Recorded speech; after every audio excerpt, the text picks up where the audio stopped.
কালকে সারা রাত থেকে ডাকসু নির্বাচন পর্যবেক্ষণ করলাম।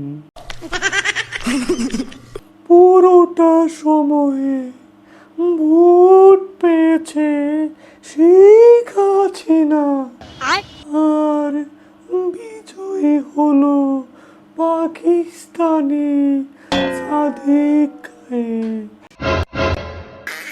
আমরা এই নির্বাচন বয়কট করলাম।